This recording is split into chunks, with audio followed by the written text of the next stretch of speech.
Saludos jóvenes. Como la clase pasada no se pudo dar muy bien porque a muchos de ustedes no se les vio cada vez que yo apuntaba en una estructura o señalizaba en una estructura. Lo que voy a hacer es que les voy a dar un resumen de lo que vimos en la clase pasada para complementar. Entonces, antes de entrar en el cráneo, debemos tener en cuenta que el sistema esquelético o el sistema locomotor se va a dividir en el esqueleto apendicular y el esqueleto axial. El esqueleto axial me va a cubrir lo que son los huesos del tronco, y entre ellos se encuentran lo que es la cabeza, la columna vertebral, la costilla y el esternón. Bien, mientras que el esqueleto apendicular me va a cubrir los huesos del miembro superior y me incluye también la cintura escapular y los huesos del miembro inferior, que me va a incluir la cintura pélvica. Entonces, ya sabemos que el cráneo es simplemente el esqueleto de la cabeza y va a estar formado por 22 huesos distribuidos en sus dos partes, que son el neurocráneo y el viscerocráneo. El neurocráneo es quien se va a encargar de cubrirme lo que es el encéfalo y las membranas que me cubren el encéfalo. Va a estar formado por 8 huesos que se van a dividir en huesos pares y huesos impares. Los huesos pares son los que se encuentran en la periferia y los huesos impares son los que se encuentran centralmente. Los huesos impares van a ser el hueso frontal, el esfenoide, el etmoide y el hueso occipital, mientras que los dos huesos pares van a ser los temporales y los parietales.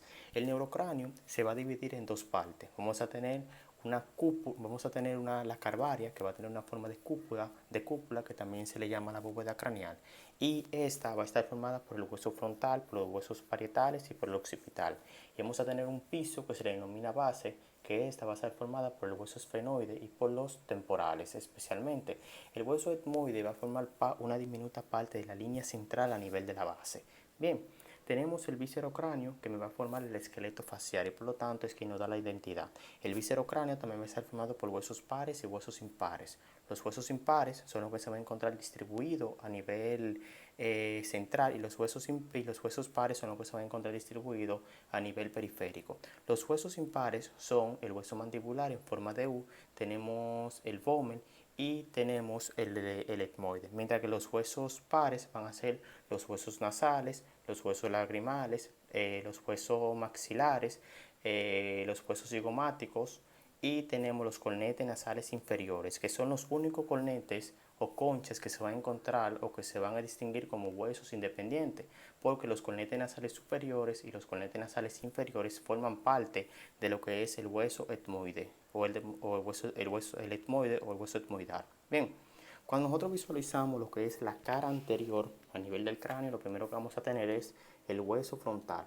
El hueso frontal que en su formación hicieran dos huesos y luego se unieron. En algunas personas puede existir una pequeña sutura, que es una sutura metópica, que algunos radiólogos la pueden confundir como que la persona tiene alguna fractura. Entonces, el hueso frontal tiene una parte deprimida que se encuentra entre los arcos superciliares. Aquí, entre los arcos superciliares. A nivel de los arcos superciliares es donde descansan las cejas y son más prominentes a nivel de los hombres. Entre los arcos superciliares vamos a tener un punto craniométrico, que es lo que se denomina la glabela, esa parte deprimida. Los puntos craniométricos a nivel del cráneo son utilizados en la antropología médica y también por los radiólogos. A nivel de antropología médica son utilizados para ver la evolución a nivel del cráneo o comparar el cráneo con nuestros diferentes antepasados. Bien, entonces, a nivel de lo que es también, a nivel del hueso frontal, tenemos una porción del hueso frontal que se denomina porción orbitaria del hueso frontal. Y esa porción orbitaria del hueso frontal me va a formar lo que es el techo de la órbita. Ahora, el hueso frontal también contiene unos bordes, que son los bordes supraorbitarios, borde supraorbitario. A nivel de los bordes supraorbitarios se va a encontrar una escotadura o un foramen, que son escotadura o agujeros supraorbitarios. Y a nivel de esa escotadura o foramen supraorbitario van a pasar un van. ¿Qué quiere decir van? Tenemos entonces una vena supraorbitaria, una arteria supraorbitaria y tenemos un nervio supraorbitario. Recuerden que los vasos sanguíneos se van a distinguir especialmente de acuerdo a cómo vaya la sangre dentro de él. Si ese vaso sanguíneo lleva sangre hacia el corazón, ya sea sangre oxigenada o sangre poco oxigenada, entonces ese vaso sanguíneo se va a distinguir como una vena. Si ese vaso sanguíneo lleva sangre fuera del corazón, ya sea sangre oxigenada o sangre poco oxigenada, entonces ese vaso sanguíneo se va a distinguir como una arteria. Y un nervio ya es toda estructura que va a llevar un impulso nervioso. Bien. Entonces, también cuando nosotros observamos a nivel de lo que es la cara anterior del cráneo, vamos a tener los huesos nasales que van a estar separados por una sutura que es la sutura internasal. Entre los huesos nasales y el hueso frontal se va a encontrar una sutura que es la sutura frontonasal. La intersección entre la sutura frontonasal y la sutura internasal, aquí me va a formar otro punto craniométrico que se le denomina la nacio. Bien, también a nivel de la cara anterior del cráneo tenemos esta apertura, que es la apertura nasal anterior. Si tenemos una apertura nasal anterior, quiere decir que tenemos una apertura nasal posterior. Y esa apertura nasal posterior recibe el nombre de las coanas. Tenemos también una espina nasal anterior. A nivel interno tenemos un tabique o un septo que va a estar formado por la lámina perpendicular del etmoide y por el vómer inferiormente, que me va a dividir la cavidad nasal en una cavidad nasal derecha y una cavidad nasal izquierda. Entonces, también a nivel de lo que es la órbita, a nivel de la órbita tenemos el ala mayor del esfenoide, tenemos el hueso etmoidal o el etmoide, tenemos el hueso lagrimal y a nivel del hueso lagrimal se va a encontrar una fosa, que es la fosa lagrimal, que es donde descansa el hueso lagrimal. Bien, ahora, a nivel también de la órbita tenemos que su pared inferolateralmente va a estar formada por el hueso cigomático. Los huesos cigomáticos son los huesos malares. Bien, entonces a nivel inferomedial, su pared inferomedial va a estar formada por el hueso maxilar. El hueso maxilar también recibe el nombre del hueso mandibular superior.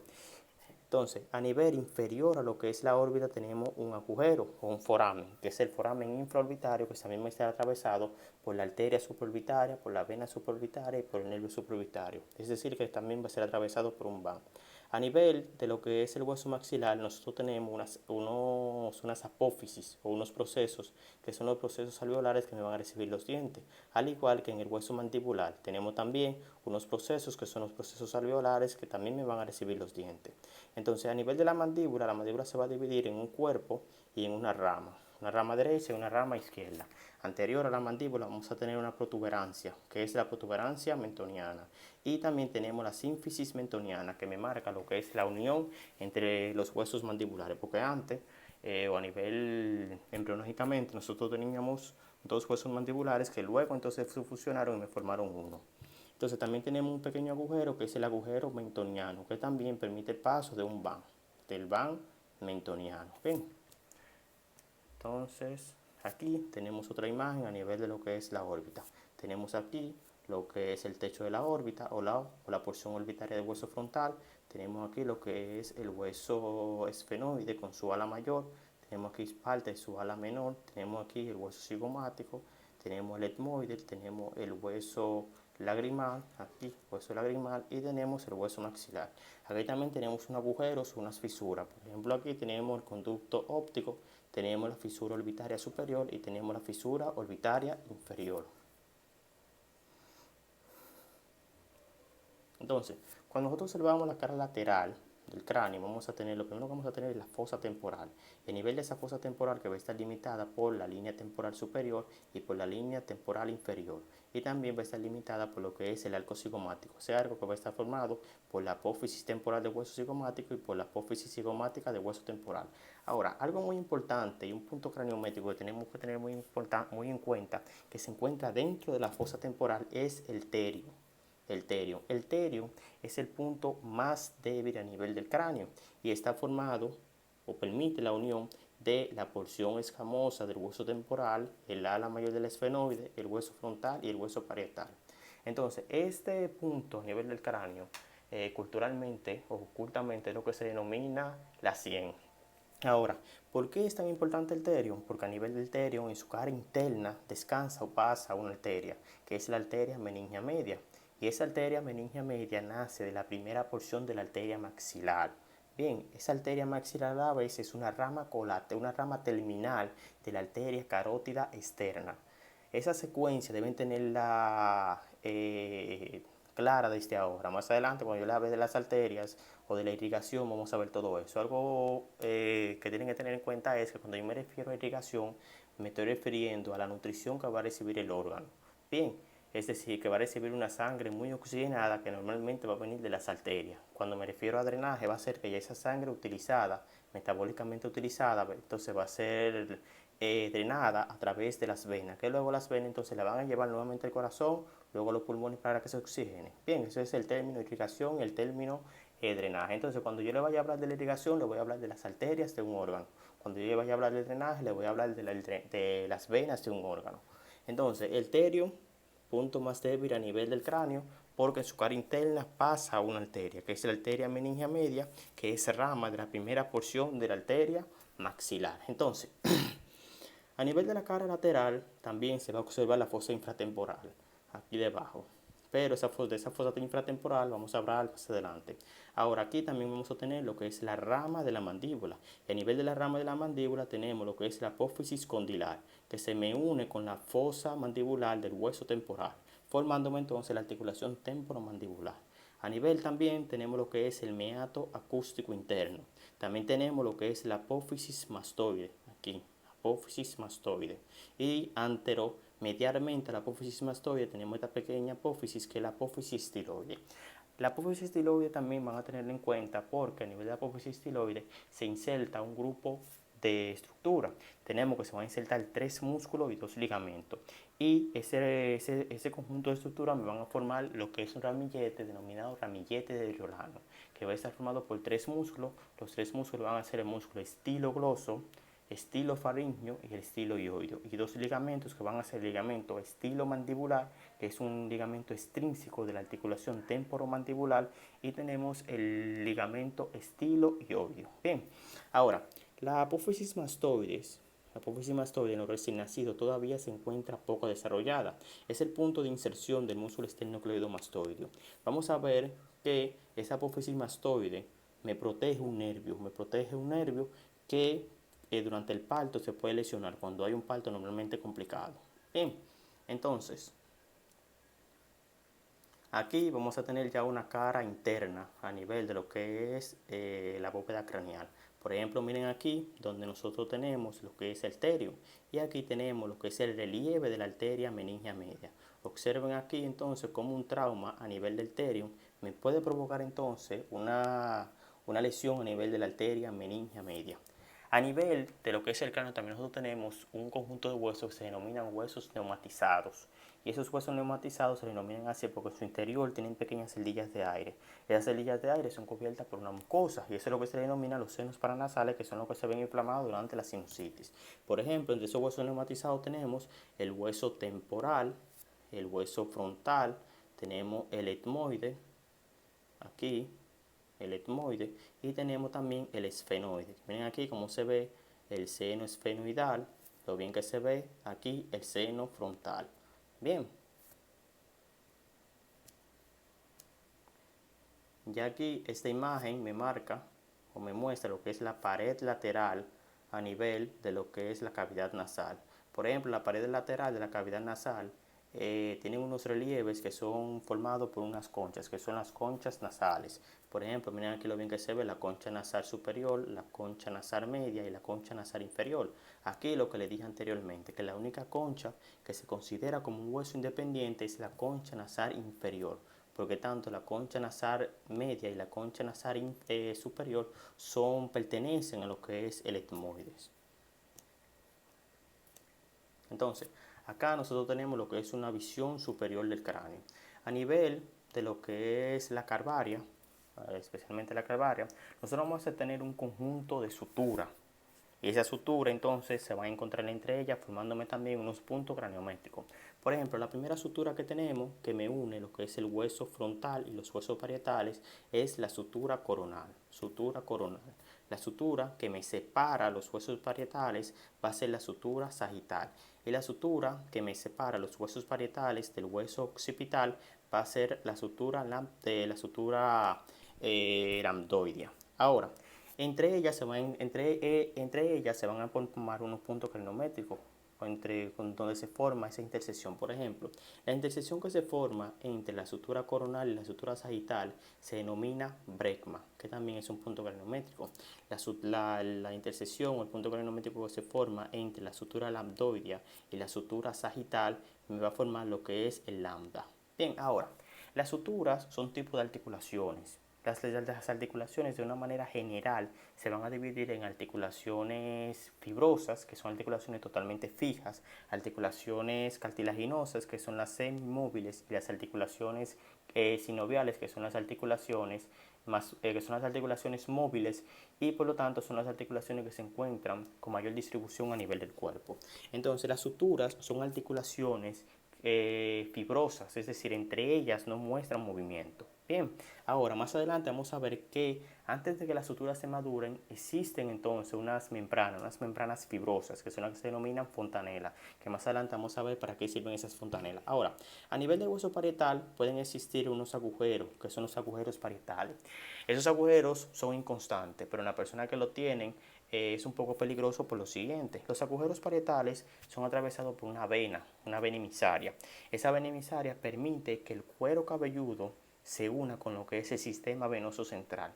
De manera que si una persona tiene una infección a nivel del cuero cabelludo, esa infección, ese líquido inflamatorio, ese líquido infeccioso puede pasar a nivel de lo que es el sistema nervioso central y desencadenarme una encefalitis.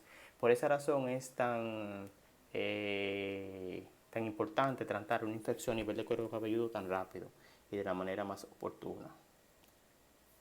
Entonces, bien, cuando observamos la base externa a nivel del cráneo vamos a tener lo siguiente. Lo primero aquí que vamos a observar es el paladar duro o el paladar óseo. El paladar duro o el paladar óseo o el paladar, que es el techo de la boca, se va a dividir en un paladar duro y un paladar óseo. El paladar óseo va a estar formada por la apófisis palatina del hueso maxilar y por la lámina horizontal del hueso palatino, aquí, hueso palatino. Entonces, a nivel, la porción ya posterior y que se extiende del hueso palatino se le denomina espina nasal posterior. Y a nivel de esa espina nasal posterior es donde se inserta lo que es la úvula. Aquí se ve muy bien lo que son las coanas, que son las aperturas nasales posteriores. Y ven aquí encallado lo bien que se ve el volumen.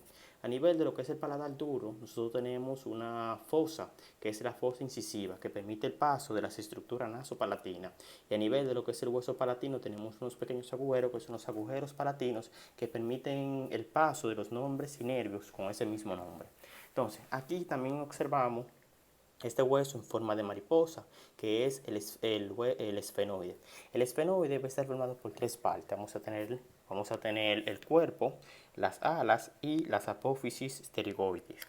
Entonces, aquí, por ejemplo, tenemos lo que es el ala mayor del esfenoide. Aquí, ala mayor del esfenoide. Tenemos lo que son las apófisis pterigoides, que van a estar formadas por una lámina medial y por una lámina lateral. Lámina lateral, lámina medial. Bien, a nivel de lo que es una porción del esfenoide que se denomina espina del esfenoide, tenemos un pequeño agujero que es el agujero espinoso. Agujero espinoso, aquí tenemos el agujero oval. Entonces, agujero oval, agujero espinoso. Entonces, entre la porción petrosa, aquí, entre la porción petrosa del hueso temporal y la espina del hueso esfenoide, tenemos entonces un pequeño surco aquí, que es el surco para la trompa auditiva o la trompa de Eustaquio. Bien, a nivel también de la porción petrosa del hueso temporal tenemos también un agujero, un conducto, que es el conducto carotídeo, que va a permitir el paso de la arteria carótida interna. Entonces, aquí también tenemos otro agujero que se encuentra entre el esfenoide, entre la porción petrosa del hueso temporal y el hueso occipital, que se denomina agujero rasgado. Ese agujero que ustedes tienen ahí no es atravesado por ninguna estructura, sino que se encuentra totalmente sellado. Bien, entonces aquí también tenemos nuevamente lo que es la apófisis estiloide. Recuerden que a nivel de la apófisis estiloide se encuentra el ramillete areolano. Aquí tenemos lo que es la apófisis mastoide. Entre la apófisis estiloide y la apófisis mastoide tenemos un agujero, que es el agujero estilomastoideo. Agujero estilomastoideo. Tenemos aquí también lo que es la fosa mandibular del hueso temporal, que cuando se une con lo que es la apófisis coronoides, el hueso mandibular me forma lo que es la articulación temporomandibular. Esa articulación temporomandibular deben tenerla clara desde ahora, porque es una articulación un poco especial. Lo primero que deben saber desde ahora es que es una articulación tipo sinovial. Es una articulación tipo sinovial gínglimo, modificada o de tipo bisagra. Bien. Entonces, también aquí tenemos lo que es la porción basilar del hueso occipital. Todo esto es lo que se denomina hueso occipital. Y a nivel de la porción posterior del hueso occipital tenemos lo que es el occipucio. A nivel del occipucio tenemos la protuberancia occipital externa. Y el punto más alto de la protuberancia occipital externa es lo que se denomina el íneo, que también es un punto craniométrico. Tenemos entonces una línea nucal inferior aquí, línea nucal inferior, y tenemos entonces una línea nucal superior. Bien, y tenemos entonces una cresta que es la cresta occipital externa que se dirige hasta este gran agujero que se denomina agujero magno. Aquí tenemos los cóndilos del hueso occipital o los huesos o los cóndilos occipitales, que son los que permiten que el hueso occipital o el cráneo de manera general se una con la columna vertebral. Bien. Entonces, aquí esto es más de lo mismo, pero aquí ya tenemos una visión mejor sobre los agujeros. Por ejemplo, aquí tenemos lo que es la fosa incisiva, los agujeros palatino mayor, agujero palatino menor, tenemos el agujero rasgado o foramen, tenemos el foramen oval, tenemos el foramen espinoso, tenemos el conducto carotidio, tenemos aquí el agujero estilomastoideo, tenemos aquí el agujero mastoideo y aquí tenemos el agujero hipogloso. De dos agujeros, cada una de las estructuras que lo atraviesan, yo se lo voy a dar más adelante. Bien, tenemos también aquí el foramen magno. Entonces, aquí cuando hablamos a nivel de ya de lo que es la base interna del cráneo, vamos a tener lo siguiente. Lo primero que vamos a tener es que a nivel de la base interna se va a dividir en tres fosas. Una fosa craneal anterior, que es la fosa más alta, una fosa craneal media y una fosa craneal posterior. A nivel de la fosa craneal anterior, lo primero que vamos a tener es una cresta acá, que se denomina cresta frontal. Posterior a la cresta frontal vamos a tener un pequeño agujero que es el agujero ciego. Se denomina agujero ciego porque en el 99% de la población se va a encontrar sellado y en 1% de la población va a permitir el paso de una vena emisaria. Bien, más adelante recuerden que les voy a dar mejor esos agujeros para que ustedes lo tengan en cuenta. Pero para que ya sepan que el foramen ciego o el agujero ciego va a ser atravesado por una vena nasal emisaria, solo en el 1% de la población. Posterior a lo que es el agujero ciego vamos a tener la cresta de gallo, la cresta gallo, también denominada la cresta de gallo, que es una porción de hueso del etmoide. Y lateral a ella vamos a tener una lámina, que es la lámina fibrosa, que es la lámina cribosa, que va a tener como una forma de guayo. Y va a ser atravesado por unos agujeros, que son los agujeros cribosos. Esos agujeros cribosos van a permitir el paso de los axones de células olfatorias del epitelio olfatorio que forman los nervios olfatorios. Eso tienen que tenerlo muy en cuenta porque eso que le acabo de decir es un par craneal, el primer par craneal que es el nervio olfatorio. Entonces, aquí tenemos también lo que es el agujero óptico. Ahora, aquí también tenemos esta parte acá, me va a formar lo que es la cresta aquí. Tenemos lo que es la cresta esfenoidal. Aquí tenemos parte de lo que es el ala menor del esfenoide. Aquí tenemos lo que es el limbo a nivel del hueso del esfenoide. Bien, entonces, ya hablando a nivel de lo que es la fosa craneal media. La fosa craneal media va a estar limitada anteriormente por la cresta esfenoidal aquí, por la cresta esfenoidal y por el limbo, y posteriormente va a estar limitada por el borde superior de la porción petrosa del hueso temporal. Entonces, la fosa craneal media va a estar formada principalmente por el esfenoide. Entonces, a nivel de la fosa craneal media, vamos a tener primero una silla turca. Y esa silla turca va a estar formada por el tubérculo de la silla turca, la fosa de la silla turca y el dorso de la silla turca. También vamos a tener unas apófisis que me van a formar como las patas de una cama, que son las apófisis clinoides anterior y la apófisis clinoide posterior. Entonces, a nivel también de la fosa craneal media, nosotros vamos a tener un conjunto de agujeros que se van a encontrar distribuidos como si fueran como en forma de media luna. Ahí tenemos entonces lo que es la fisura orbitaria superior, el agujero redondo, el agujero oval y el agujero espinoso. Bien, esos cuatro agujeros se van a encontrar distribuidos como si fueran una forma semilunar. Ven aquí también lo bien que se ve lo que es el foramen rasgado. Y aquí se ve lo que es el conducto carotidio. Foramen rasgado y conducto carotidio. Entonces, a nivel de lo que es ya la fosa craneal posterior, que va a estar formada principalmente por el hueso occipital, vamos a tener los siguientes agujeros. vamos a tener lo que es el conducto hipogloso, el agujero yugular o foramen yugular, vamos a tener también lo que es el foramen magno y aquí también tenemos el conducto auditivo interno. Ahora, la fosa craneal posterior va a estar dividida por la cresta occipital interna, aquí, la cresta occipital interna, en dos fosas, que son las fosas cerebrosa derecha y fosa cerebrosa izquierda. Bien.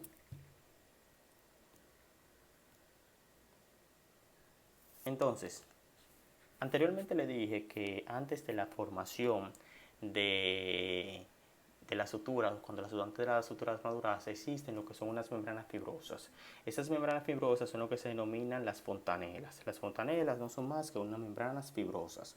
Entonces, ¿cuál es el objetivo de las fontanelas y para qué existen las fontanelas? Las fontanelas, el objetivo que tienen es que durante el parto permite que el cráneo sea o tenga una forma más flácida o un poco más flexible para que durante el canal del parto entonces se pueda adaptar bien y ya después el cráneo va tomando otra forma a medida que el niño vaya creciendo. Ahora, las fontanelas se van a dividir en fontanela anterior, fontanela posterior, en las fontanelas esfenoidales que son dos o son pares y las fontanelas mastoides que también son dos, sí, es decir, el niño en sí tiene 6 fontanelas. De estas, las más importantes son la fontanela anterior y la fontanela posterior. La fontanela anterior, desde el punto de vista clínico, es muy importante. Esa fontanela es lo que se denomina culturalmente la mollejita a nivel de los niños. Clínicamente es importante porque los médicos nos permiten decir si un niño se encuentra deshidratado. Si un niño se encuentra deshidratado, ese niño va a tener una fontanela hundida. Si el niño tiene un aumento de la presión intracraneal, entonces ese niño va a tener la fontanela anterior la va a tener abultada. Ahora, si el niño tiene la fontanela anterior abultada, dura, tiene la fontanela, además de eso tiene fiebre y tiene unos signos clínicos, entonces ese paciente puede estar cursando con una meningitis. Bien, por eso es importante nosotros saber con las características de las fontanelas. Ahora, por ejemplo, en esta imagen notamos cómo se ven las fontanelas. Aquí tenemos la fontanela anterior, tenemos la fontanela esfenoidal, tenemos la fontanela mastoidea. Entonces, fontanela anterior, miren la sutura coronal como se ve aquí que todavía no está madura. Tenemos la fontanela esfenoidal, miren esa sutura como se ve que tampoco se encuentra madura, que es una sutura escamosa. Y miren aquí la fontanela mastoidea que también se observa que también no está madura. Bien. Entonces aquí especialmente se ve lo que es la fontanela anterior y la fontanela posterior. Fontanela anterior y fontanela posterior. Miren la sutura coronal, lo bien que se ve, que todavía no está madura. Y miren la sutura aquí sagital, que también lo bien que se ve, que tampoco está madura. Miren aquí la sutura frontal metópica que les ven anteriormente. Bien, ahora, cuando en un niño existe un cierre prematuro de la sutura, eso en el niño puede provocar malformaciones craneales. Y ese término recibe el nombre de la craneosinostosis. La craneosinostosis, por lo tanto, es el cierre prematuro de las suturas craneales. Ahora, la fontanela anterior en el niño se debe cerrar aproximadamente entre los 9 a los 18 meses. La fontanela anterior se debe cerrar en los niños aproximadamente entre los 9 a los 18 meses, mientras que la fontanela posterior ya debe estar cerrada a nivel de los 2 meses. Bien, tienen que tener eso muy en cuenta. Entonces, cuando existe un cierre prematuro de las suturas craneales, en el niño puede aparecer lo que es la craneosinostosis. Craneosinostosis es el cierre prematuro de las suturas craneales.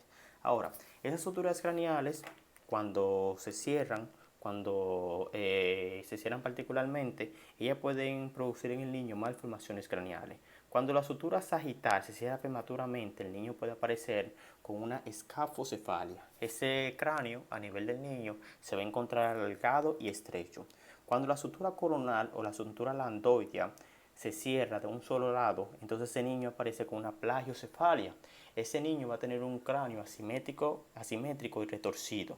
Cuando la sutura coronal se cierra, entonces ese niño aparece con lo que es la oxicefalia, que va a tener el cráneo, lo va a tener como en forma de torre. Entonces aquí lo tenemos. Tenemos la escafoencefalia, que es producto del cierre prematuro de la sutura sagital. El niño tiene un cráneo estrecho y alargado. Tenemos la sutura Cuando hay un cierre prematuro, la sutura sagital, entonces, de la sutura coronal, disculpen, entonces el niño va a tener el cráneo como una forma de punta, va a tener el cráneo como si fuera una forma de torre, y eso es lo que se le llama oxicefalia. Cuando se cierra la sutura lambdoidea o la sutura coronal de un solo lado, entonces el niño aparece con un cráneo retorcido y asimétrico, que es lo que se denomina la plagiocefalia. Bien, entonces aquí terminamos, espero que entiendan todo. Cualquier duda que tengan me la pueden hacer saber.